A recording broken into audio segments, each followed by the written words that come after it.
प्रयागराज के संगम नगरी में महाकुंभ का हिस्सा बनने के लिए अब साधु संतों का आना शुरू हो चुका है।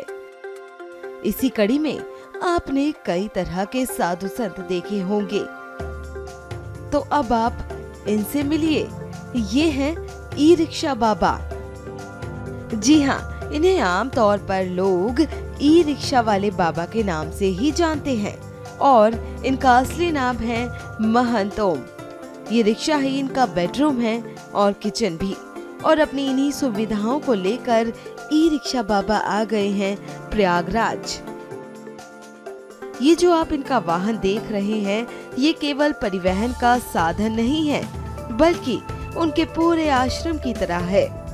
बाबा से बात करते हुए पता चला कि उन्हें दिल्ली से यहाँ आने में करीब 12 से 13 दिन लग गए।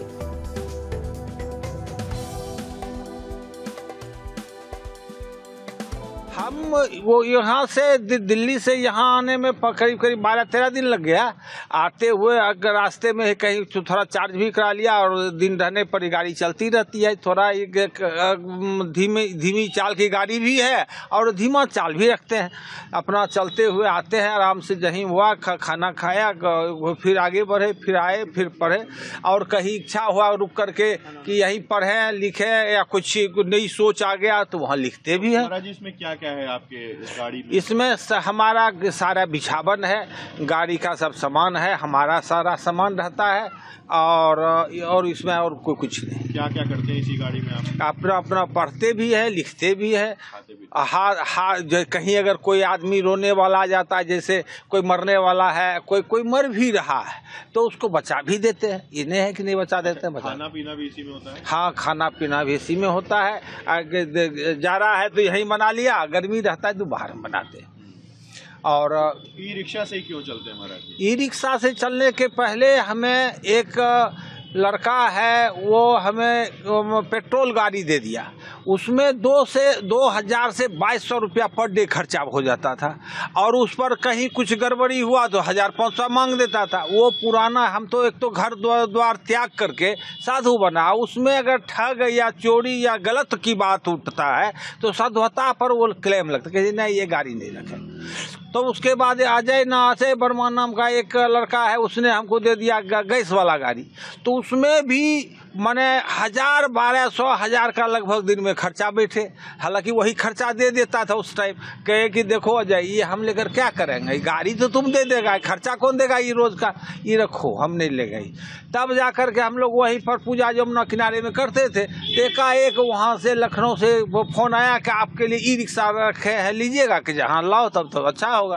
वहीं गए, वही बना दिया। किसी ने प्लेट दान किया, किसी ने कुछ दान किया, और ई रिक्शा ये करके हम लोग करिए। हाँ, ये ठीक है, लेकिन इसमें क्या है, इसका 3 फीट चौड़ाई है। सोते कैसे हैं महाराज जी? इसमें भीतर लंबा है, हम जितना चाहिए हमें 6 फीट के लगभग हैं, तो इसमें 1 फीट बच ही जाता है। कोई सोने में एक आदमी कोई प्रॉब्लम नहीं है, 2 आदमी का जगह नहीं है। दिक्कत कोई अगर वैसे इमरजेंसी आ जाए तो दिक्कत हो जाता है, अन्यथा 1 आदमी में कोई प्रॉब्लम। दिनचर्या क्या होती है महाराज जी?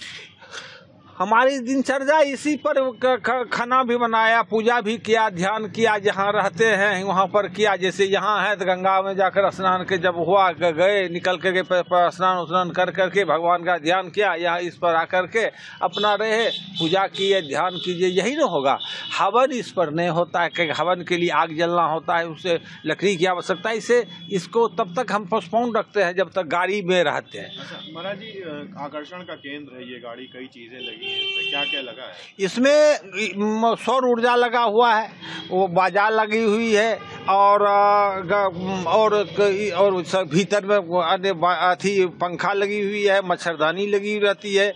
जो जैसा परिस्थिति है ऐसा काम। भजन से कोई संदेश भी देते हैं महाराज? भजन से संदेश ये देते हैं कि देखो, वह जनता को राम राज्य है क्या, मानव में दुख का कारण क्या है, और कैसे मिट सकता है, इसी को मोटा मोटी दिखाते हैं और उसको ये एहसास कराते हैं। ये जाति तो कहीं जाति का आता है, जाति तो पुकारू नाम है। जैसे मान लीजिए कोई पुलिस है, उसको हम कह दे कि दूसरा नाम से पुकारें तो नहीं सुनेगा, वकील है तो हम कहें वकील साहब तो सुन लेगा।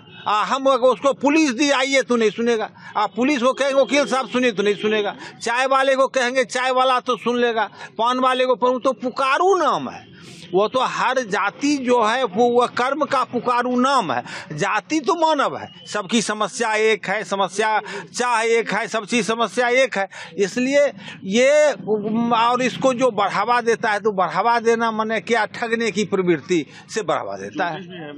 हाँ, ज्योतिष भी देखा है। जब मैंने पहले कुरान को पढ़ा, कुरान से मैंने कुरान पढ़ा तो उसमें मैंने समझा मैं सनातन में जन्म लिया। यह बहुत बड़ा खुशी मैंने अनुभव किया कि सनातन क्या चीज है, कितनी बड़ी आजादी है।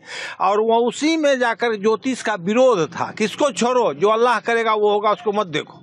तो तब हमने ज्योतिष को देखा, अध्ययन करने लगा, ज्योतिष किया, उसमें स्टोन पत्थर का भी अध्ययन किया, उसको प्रयोग किया, देखा नहीं काम तो सब करता है, ज्योतिष में कोई गलत चीज हो ही नहीं सकता। जो का बात कहा है 100% से, हमको जानकारी कम हो तो हम उसको कुछ और बता दें, अगर सही जानकारी जिसको जितना दूर है उतना तक 100% सही।